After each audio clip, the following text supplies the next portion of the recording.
Ṣàngó Elémèrè Olúkòso Ọba Kòso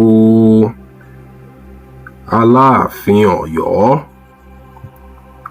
Ọkọ Ọya Ọkọ Ọba Ọkọ Ọ̀ṣun.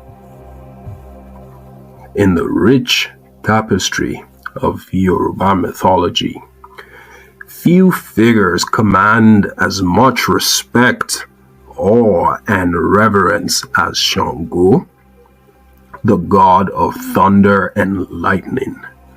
Known for his fiery temper, unmatched strength, and powerful control over storms, Ṣàngó's legend is a tale woven with passion, power, betrayal, and redemption.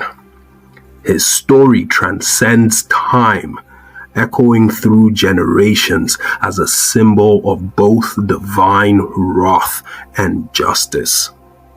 Ṣàngó was a historical figure believed to have been the third Aláàfin of Ọ̀yọ́ Empire, one of the most powerful Yoruba kingdoms.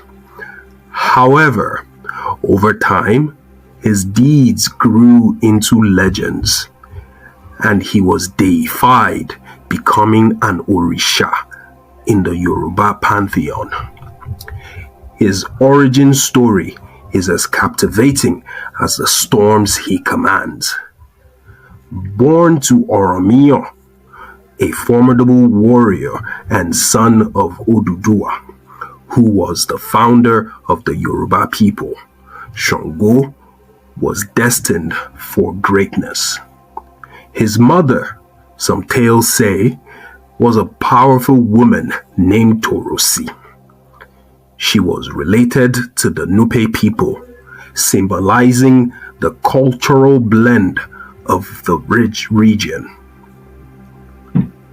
From a young age, Ṣàngó exhibited extraordinary strength and an unquenchable thirst for power. His ambition knew no bounds, and his presence was marked by a magnetic, almost electric charisma that drew people to him. Ṣàngó grew up with a fierce, competitive spirit, eager to prove himself both in battle and in leadership. Unlike his peers, he was not content with ordinary achievements. He sought the extraordinary. His early training in martial arts, leadership, and spiritual rites shaped him into a formidable warrior and a charismatic leader. His fascination with mystical forces led him to study under powerful Babalawos, where he learned the sacred incantations that later allowed him to control thunder and lightning.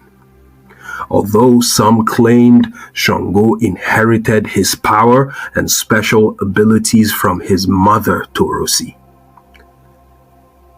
As Ṣàngó matured, his reputation as a fearless warrior spread across the land.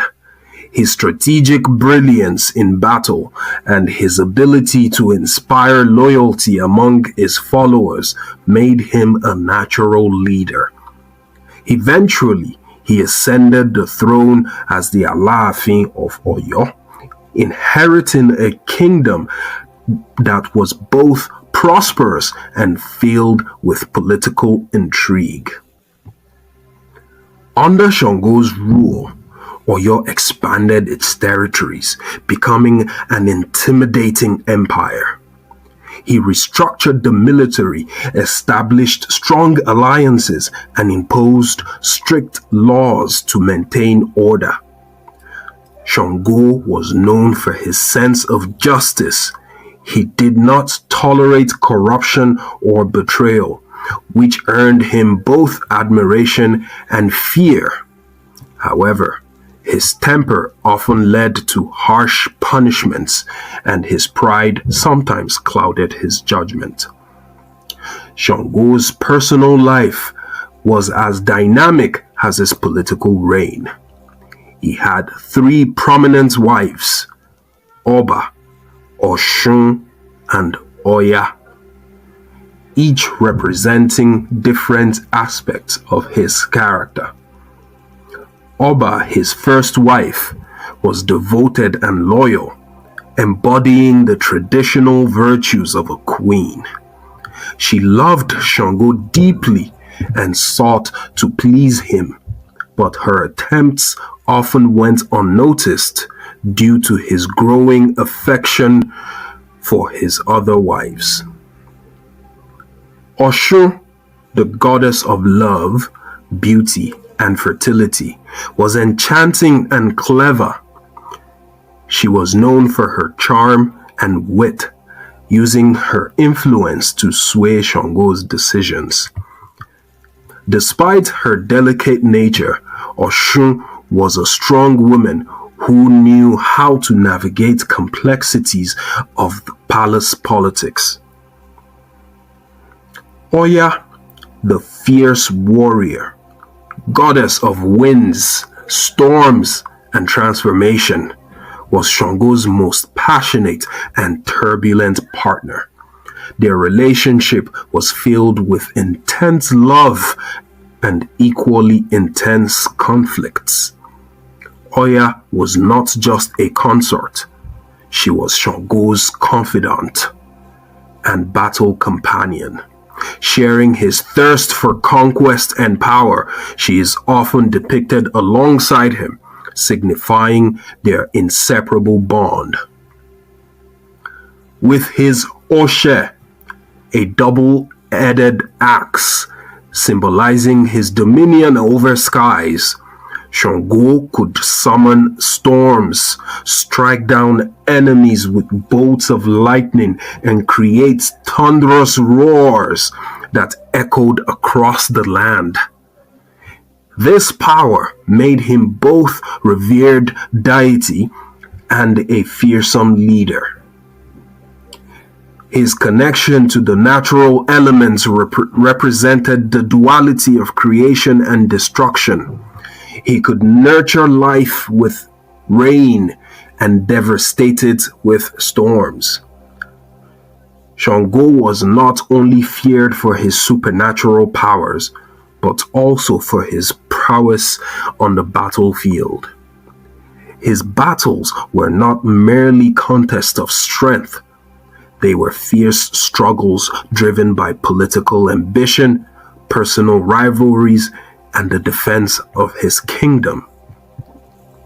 One of Shango's most legendary battles was against Timi of Ede, a daunting warlord who challenged Shango's authority. The cause of the conflict was rooted in a dispute over territorial control and political dominance. Timi of Ede sought to expand his influence, threatening the stability of Oyo. Shango, unwilling to tolerate such defiance, led his army to confront Timi in a battle that would be etched into the annals of history. The battlefield was a stormy plain with dark clouds swirling ominously overhead as if it was reflecting Shango's fury. Shango rode into battle, adorned in red, his double-headed axe gleaming under flashes of lightning which he summoned with his chants.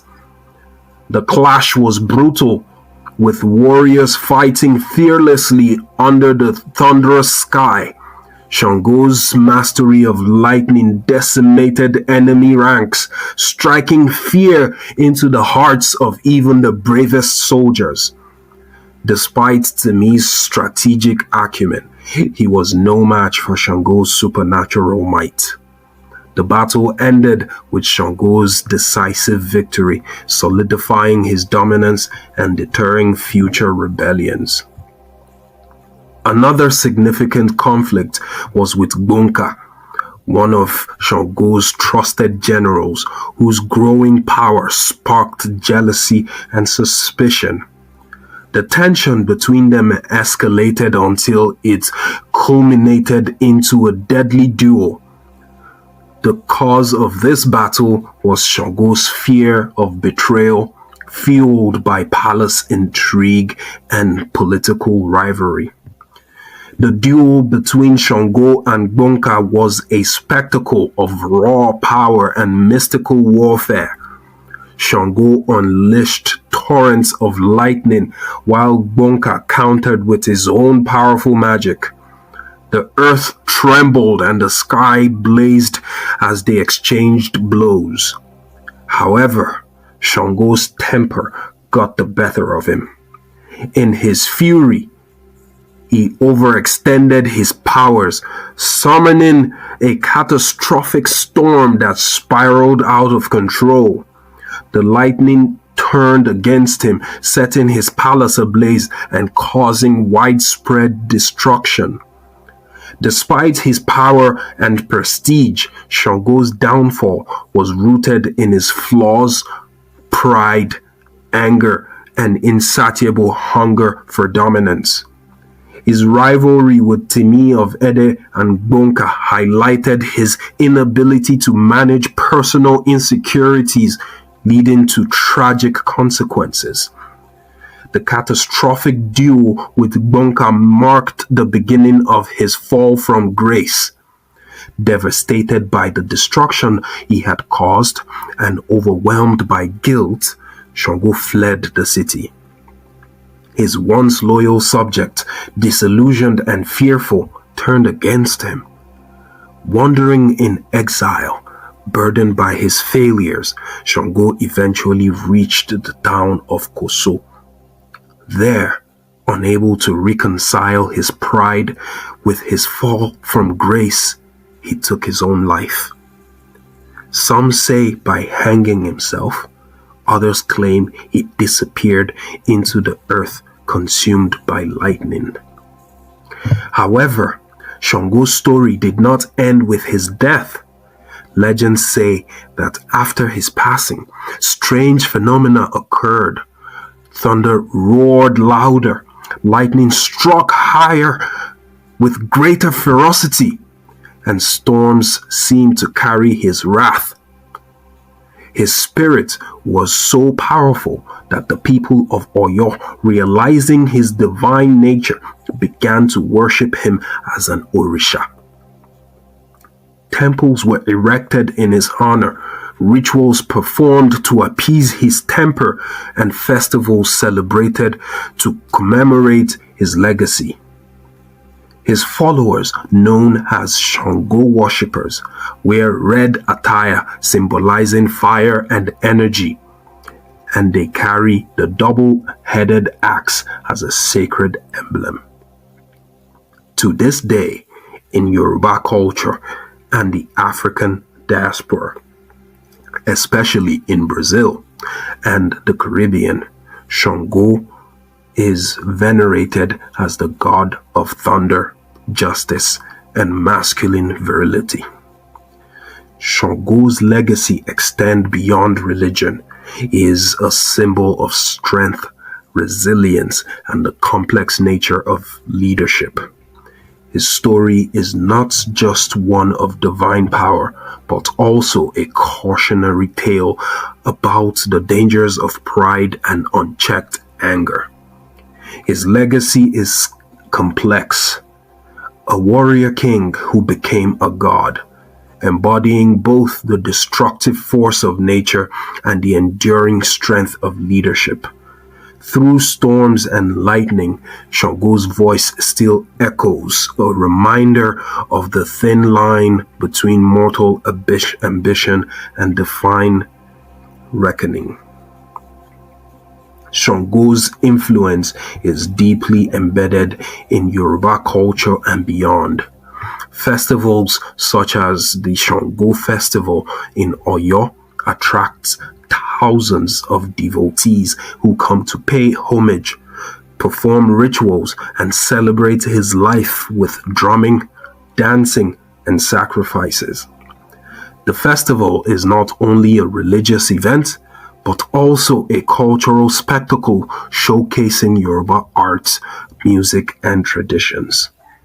In modern times, Shango's story has been depicted in literature, theater, and film, symbolizing the enduring power of mythology to inspire and teach. His name is invoked in songs, proverbs, and everyday expressions reflecting his omnipresence in Yoruba consciousness. Through all these, Shango remains a timeless figure, a god whose thunderous roar reminds us of the power within us to lead, to love, and to face the storms of life with courage and conviction. I hope you've enjoyed this legendary story of Shango. Please like this video and subscribe to our channel for more educative and inspiring stories and myths. Don't forget to also share with friends and family to spread the message. Thank you.